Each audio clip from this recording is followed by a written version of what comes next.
Bom Então, fala do dia, boa pH. tarde, boa noite. Bem-vindo a mais uma videoaula de conteúdo de Biologia 1, tudo bem? Nessa videoaula que você está vendo, a gente vai ver sobre o sistema digestórios, tudo bem?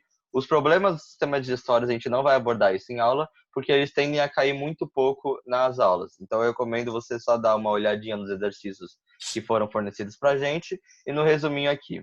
Vocês vão ver que não são tantos, só vai basicamente cair dois, que é a irritação estomacal e a intolerância à lactose, que são os mais importantes, tudo bem? Então, nessa aula aqui, a gente vai ver sobre o sistema digestório. Se ficar alguma dúvida, você pode consultar lá o Yammer, que a gente vai ter todo o prazer de respondê-las. E como vocês estão vendo, a gente tem um convidado muito especial hoje, que é o Bruno Prazeres. E aí, rapaziada, beleza? Sou o Bruno e eu vou estar aqui ajudando o Nicolas nesse processo aí. Então, vamos lá, começar com o sistema digestório. O sistema digestório, vocês vão ver que isso é um conjunto de órgãos responsáveis pela digestão dos alimentos. O que é esse processo de digestão, Nicolas? Esse processo de digestão praticamente tem duas frentes. Tem a parte de quebrar moléculas, porque o nosso organismo ele não consegue absorver moléculas muito grandes, então a gente precisa quebrar elas antes para facilitar a absorção. E também tem a parte de absorção de nutrientes. Nessa matéria eu recomendo que você revise o conteúdo que a gente teve no ano passado, que vai abordar os temas para que serve uma proteína, o que uma proteína vai virar com uma maior profundidade, tudo bem? Nesse vídeo que você está vendo agora, a gente só vai ver o conteúdo que foi passado para a gente de novo esse ano, ok? Então, como a gente vai ocorrer esse processo de digestão? Tem basicamente uma dupla via, ou seja, vai ocorrer duas coisas muito importantes, que vai ocorrer processos químicos. Esses processos químicos, o principal agente deles são as enzimas, e essas enzimas normalmente vão estar em algum suco, suco digestivo, tudo bem? E também vai ter a participação de processos físicos, como, por exemplo, a mastigação e a bile. O que seriam processos físicos? Processos físicos são processos que não alteram a forma molecular da molécula. Ou seja, ele não vai tirar ou pôr alguma coisa. No máximo vai dividir ela na metade, tipo, cortar ela, mas não vai ocorrer a mudança na forma molecular. Isso é um processo químico, tudo bem? Então, no sistema digestivo também é muito importante ressaltar que nem todos os órgãos vão passar os alimentos. São órgãos específicos, que são eles: a boca, a faringe, o esôfago, o estômago, o intestino delgado, o intestino grosso, o reto e o ânus. Tudo bem? Por que isso, Nicolas? Porque órgãos como fígado, pâncreas e vesícula biliar, eles vão ter um importante papel na excreção de componentes que vão ajudar na digestão. Mas eles não vão compactar os alimentos em si, tudo bem? Só vão compactar os órgãos que eu circulei aqui em azul. Tudo bem? Então, aqui embaixo a gente vai ver o caminho da digestão, né? Como eu soltei, da boca, faringe, esôfago, estômago, intestino delgado, intestino grosso e reto e ânus. Tudo bem? Então, agora a gente vai começar a nossa queridíssima digestão pela boca. Então, beleza, gente. Como o Nicolas falou, a boca é o primeiro órgão da digestão, né? Que é onde vai dar início à quebra de alimentos, e enfim. Então, na boca vai acontecer os dois processos que o Nicolas tinha explicado no slide anterior, o processo físico e o processo químico, ou a digestão mecânica e a digestão química. Digestão mecânica, ou processo físico, vai se dar pela mastigação, ou seja, pela ação dos dentes, que eles vão triturar, cortar, e enfim, vão reduzir o alimento e vão fragmentá-lo para facilitar a ação das enzimas, né? E essas enzimas, uma das principais dela vai ser a amelase salivar, que vai estar presente na saliva, né, que vai ser produzida pela boca. E nisso vai acontecer a digestão do amido, né? Então, o amido ele vai ser quebrado em duas moléculas de maltose, né, pela ação da amelase salivar. E é importante ressaltar que o pH da boca, ele é um pH neutro, ou seja, ele varia próximo de 7, né? Porque abaixo vai ser ácido e acima vai ser básico.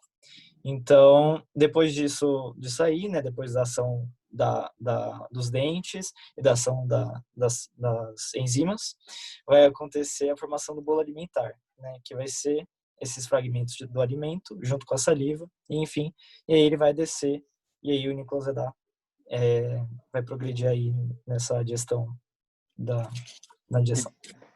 Então, depois que o alimento passa pela boca, ocorre um processo muito importante que é a deglutição, que é basicamente o ato de você engolir, onde esse alimento vai passar para a sua faringe.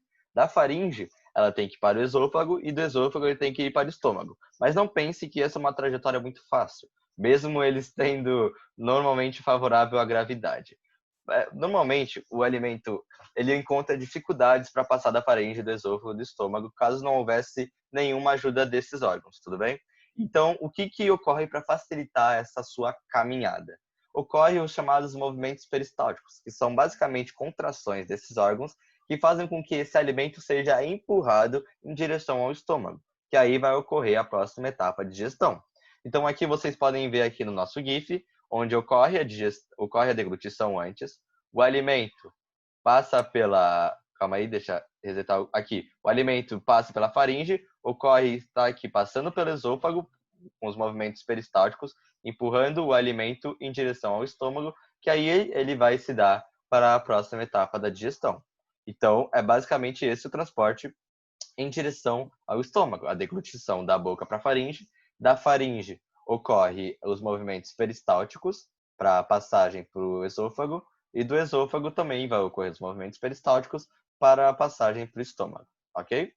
Então agora o alimento ele chega ao estômago, numa forma de bolo alimentar, e aqui vão ocorrer importantes processos. Um dos processos que a gente já tem, um processo que a gente já viu, que vai ocorrer aqui também, são os chamados movimentos peristálticos, porém agora com outra finalidade, tudo bem? Aqui os movimentos peristálticos, eles vão ser muito importantes porque eles vão fazer com que o bolo alimentar ele se misture com o suco gástrico. O que seria o suco gástrico, Nicolas? O suco gástrico é um suco digestivo, ou seja, dentro deles tem enzimas, e nessas enzimas vão facilitar e vão fazer a digestão de algum alimento, tudo bem? E qual alimento eles vão digerir e quais enzimas são essas, Nicolas? É essa etapa que a gente vai ver agora, que é aqui, digestão das proteínas, como já tem um spoilerzinho. O suco gástrico, esse suco intestino que o estômago acaba excretando, ele é rico em uma enzima chamada pepsina. Essa pepsina, vocês vão ver, ela é uma importante enzima para a digestão de proteínas, quebrando as proteínas em vários peptídeos. Porém, para essa pepsina poder ser ativada, para essa pepsina ter alguma eficácia, ela precisa estar em meio ácido. O que seria isso? O pH menor do que 7, como o Bruno já falou. E quem garante esse pH menor do que 7, Nicolas? O ácido clorídrico. O ácido clorídrico, o famoso HCl, além de garantir também um pH menor do que 7, para que vai facilitar a digestão da pepsina, porque o seu pH 2 é o pH ótimo da pepsina, ele vai também causar algumas dissoluções, dissolver algumas partes dos alimentos. E essas dissoluções, a gente vai dar o nome de quimificação, tudo bem? O que seria a quimificação? A quimificação é um processo químico que, quando o bolo alimentar ele se choca com o suco gástrico, além de ocorrer a digestão das proteínas, ocorre também algumas outras reações. Não é importante saber delas, tudo bem? Só os resultados delas. Qual é o resultado delas? Então, vai ocorrer a passagem do bolo alimentar e agora a gente vai chamar ele de quimo, tudo bem? Que o quimo é basicamente o que, Nicolas? Se o bolo alimentar antes era uma pasta com saliva, o quimo agora vai ser uma pasta com suco gástrico, com principalmente HCl dentro. Que o HCl, como eu já havia dito, é importante tanto para a manutenção do pH do estômago como o 2, que esse pH 2 vai ativar a pepsina, então pode-se dizer que o HCl ele ativa a pepsina. Essa pepsina vai fazer com que as proteínas se transformem em peptídeos, tudo bem? Então aqui no estômago a gente tem tantos processos físicos, como os movimentos peristálticos, que vão fazer o bolo alimentar, o alimento, se misturar com o suco gástrico, tantos processos químicos, como a ação da pepsina e a quimificação. Tudo bem? Opa, vou apagar aqui. Então, agora passando para a próxima parte, que é o intestino delgado. O intestino delgado, eu vou abordar ele como? Eu vou dividir ele em duas partes. O começo dele, que é o duodeno, e o meio e o fim, que é o jejuno e o ilho, tudo bem? Você não precisa saber do nome do meio, do fim, nem do começo, tudo bem? Mas para uma abordagem pedagógica, é melhor, é mais fácil você aprender assim. Por quê, Nicolas? Porque você vai ver que no duodeno ocorrem importantes processos. Quais seriam esses processos, Nicolas? Esses processos são basicamente dois: a inserção da bile e a entrada do suco pancreático. Começando pela bile. A bile é um líquido esverdeado. Ela não é uma enzima, tudo bem? Ela não é uma enzima, porque você vai ver, ela não vai atuar na digestão de nenhum alimento. Ela não vai digerir nenhum alimento, tudo bem? Então, a bile é um líquido verde produzido lá no fígado, armazenado na vesícula biliar, não é à toa esse nome, e quando o alimento chega no duodeno, ocorre a excreção da bile em direção a essa parte do intestino delgado. E qual seria o papel da bile, Nicolas? A bile vai atuar como agente emulsificante de gorduras. Ou seja, ela vai atuar basicamente como um detergente humano, um detergente orgânico produzido por nós. Ela vai fazer com que as gorduras, que são substâncias apolares, conversem com substâncias polares, que são as enzimas. Ou então, nada mais, nada menos, a bile vai fazer com que facilite a ação da enzima que irá digerir a gordura, tudo bem? Então, por isso que a bile não é uma enzima, porque além do processo que ela ocorre, não é um processo químico, e sim um processo físico, já que é uma emulsificação de gorduras, ela também é, ela também não faz uma digestão de nenhum alimento, ela não quebra nenhum alimento, ok? Então, passando para a parte do suco pancreático, o suco pancreático, ele é um suco digestivo produzido no pâncreas, que dentro dele vai ter um emaranhado de enzimas com várias e várias funções, mas o importante para a gente mesmo são essa seleção aqui de enzimas, tudo bem? É importante saber aqui que o suco pancreático, diferentemente da boca, que é a saliva, né?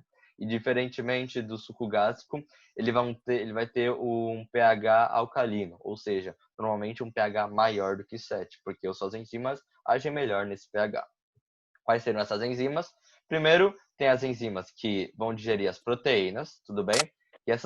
E são duas dessas enzimas, como vocês podem ver, que é a quimiotripsina e a tripsina.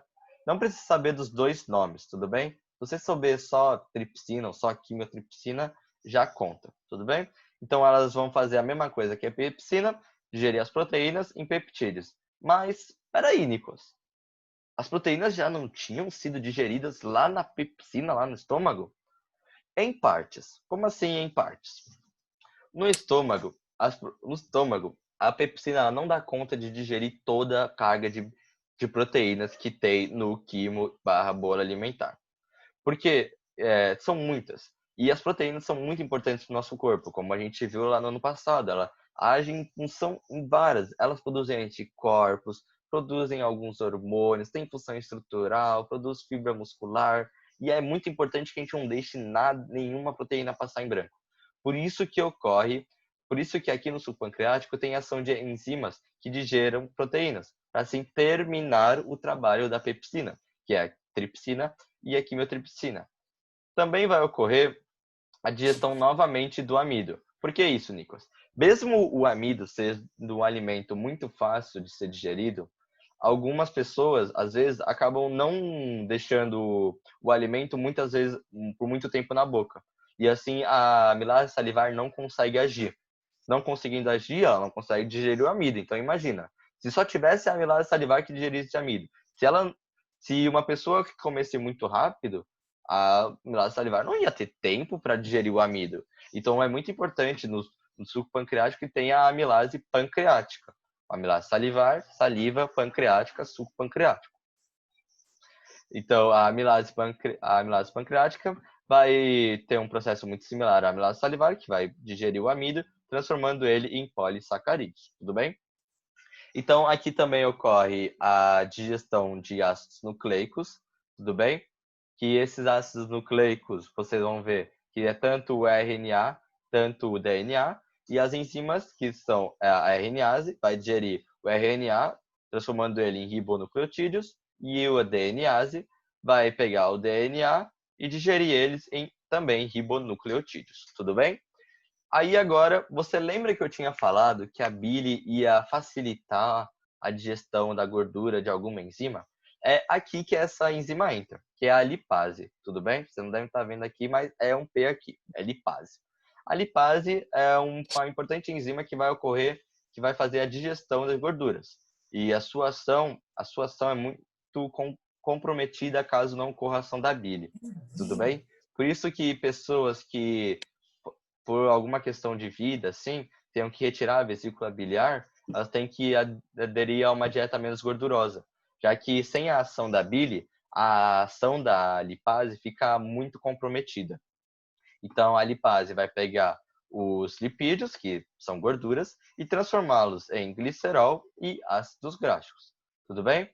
Então, a partir daqui, quando a gente já viu, agora a gente vai dar a entrada no meio e no fim do sistema digestório, que vão ocorrer dois processos muito importantes. O primeiro é a entrada do suco entérico, tudo bem? O que seria o suco entérico, Nicolas? Suco entérico é um suco digestivo produzido pelo próprio intestino delgado. E esse suco digestivo, é importante ressaltar, que como o suco pancreático, também tem um pH básico, ou seja, um pH alcalino, um pH maior do que 7. E é importante ressaltar que esse vai ser o nosso último suco digestivo. Aqui vai ocorrer a última ação das enzimas. Então, ela basicamente vai terminar o nosso trabalho. O que seria isso, Nicolas? Lembra que a gente tinha peptídeos, né? O nosso corpo não absorve peptídeos. O nosso corpo absorve aminoácidos. Então, vai ter que ocorrer a entrada de enzimas que digerem peptídeos, que são as peptidases. Peptidase é um conjunto de enzimas. Não precisa saber o nome de cada uma, só do conjunto. As peptidases, então, pegam os peptídeos e transformam-os em aminoácidos que estarão prontos para absorção. Também a entrada, também você deve ter visto que até antes do suco entérico a gente só tinha polissacarídeos. O nosso corpo não absorve polissacarídeos. O nosso corpo absorve oligosacarídeos, monossacarídeos, que seriam que é aqueles que a gente já tinha visto: glicose, frutose e galactose, tudo bem? Então aqui vai ocorrer a ação de enzimas que digerem esses polissacarídeos, que digerem os polissacarídeos que dão origem a esses monossacarídeos. Quais seriam? A maltase. Então a maltase vai pegar a maltose e digerir e transformar ela em 2 moléculas de glicose. A sacarase vai pegar a sacarose, vai digerir e transformar em uma molécula de glicose e uma molécula de frutose. Aqui não é um G, não é glutose, pelo amor de Deus, é frutose. A lactase vai pegar a lactose e vai digerir, transformando em uma molécula de glicose e uma molécula de galactose. Em pessoas intolerantes à lactose, muitas vezes é por causa da ausência ou da falta da produção de lactase. Vocês vão ver mais para frente, tudo bem? Agora, passando para a última etapa, o último processo que ocorre no jejum e no ilho, que é a etapa de absorção. Tudo bem?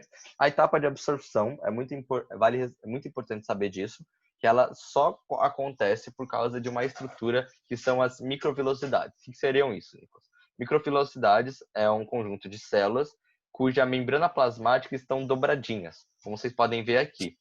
Por que isso é importante, Nicolas? Porque essas dobras aumentam a superfície de contato entre a célula e o alimento.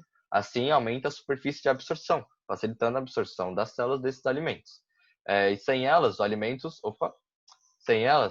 ia passar reto, o que não seria bom para o nosso organismo, porque muitos alimentos poderiam não ser absorvidos. Então, para não desperdiçar, o nosso corpo, a seleção natural, selecionou as microvilosidades, tudo bem? Que as microvilosidades, como vocês estão vendo, são células cheias de dobrinhas, ricas em vasos capilares, porque esses vasos capilares facilitam a entrada de nutrientes, ok? Tá, Nicolas, então, depois de digeridos, para onde vão os alimentos? Eles vão para o coração, porque o coração tem que bombear sangue, então ele tem que estar bem nutrido. Vão para as células fazer a respiração celular já direto, seu metabolismo lá. É uma importante questão e vale muito ressaltar.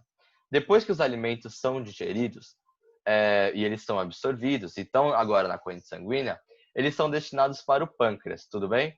Porque no pâncreas vai ocorrer a entrada de insulina e de glucagon, hormônios importantes para o controle de glicemia.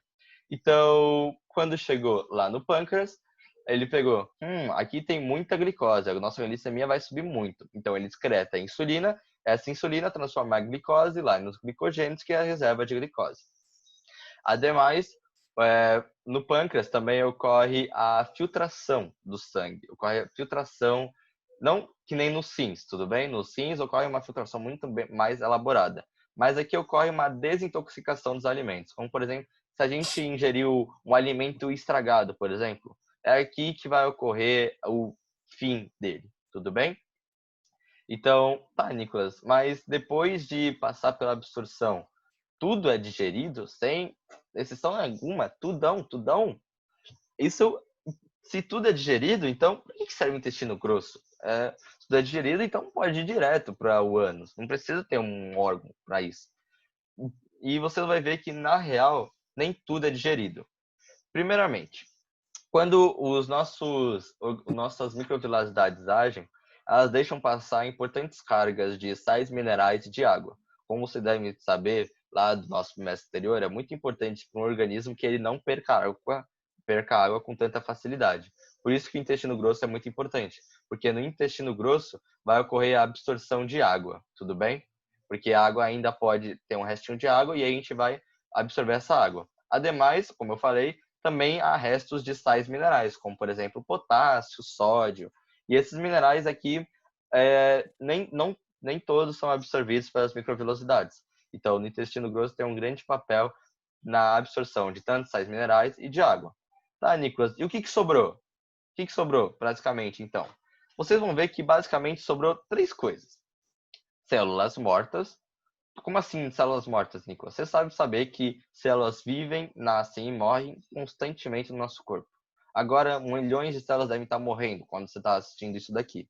Então, como essas células são excretadas, porque elas não podem ficar no nosso organismo, elas são excretadas junto com a celulose e os restos alimentares pelo formato de fezes, que agora, depois de ter passado pelo intestino grosso o seu processo, a gente passa a chamar, se antes era quimo, a gente vai chamar agora de bolo fecal, que o bolo fecal tem esses 3 componentes: células mortas, celulose e restos alimentares. Por que celulose, Nicolas? O nosso corpo ele não possui a celulase, que é uma enzima capaz de digerir a celulose. Então, sendo não capaz de digerir a celulose, então ela só vai passar reto. Já os restos alimentares, o nosso intestino delgado não é perfeito. Mesmo que ele passe pelo intestino grosso, ainda há o restinho de alguma coisa. Pode ocorrer o resto de algum pigmento, como por exemplo da beterraba. O nosso corpo ele não digere o pigmento roxo da beterraba. Por isso que quem costuma comer muita beterraba, as suas fezes costumam ficar com uma coloração meio roxa. Uma importante curiosidade também é que a celulose tem um importante papel para soltar o intestino. O que seria isso, Nicolas? Ele vai facilitar com que você defeque, porque a celulose ela vai facilitar as contrações do intestino grosso, que vão facilitar o encaminhamento do seu bolo fecal para o seu ânus. Tudo bem? Então, essa foi a aula de sistemas digestórios. Como eu falei, a gente não vai abordar os problemas digestivos, porque é uma matéria que tende não a cair. Eu agradeço muito a sua atenção. Você tem algum recado para dar, Bruno? Só quero agradecer aqui a oportunidade e que o Nicolas dá aula muito bem, aprovado aí. Aprendi E com o falou. melhor, Brunão. Eu espero que a gente se encontre algum dia, né, Brunão? Que você possa dar Né? alguma aula aqui, caso você queira, sem pressão, Quem claro. sabe, né? Quem sabe? A sua presença é muito bem-vinda, tá? Você não precisa nem falar, só falar, Nicolas, vou fazer tal aula. Como eu já falei, se caso ficou alguma dúvida, você pode mandar lá no Yammer, que a gente vai ter todo o prazer do mundo para responder. Aconselho muito você, a que ainda não entendeu a matéria, rever essa videoaula ou rever as videoaulas lançadas lá no Moodle. Tudo bem? Faça os exercícios são muito bem importantes, e a sua prova bimestral. Lembrando que a prova de Biologia 1 e a prova de Biologia 2 serão juntas e não separadas. Então é isso, eu espero que você esteja bem e até uma próxima aula. Falou.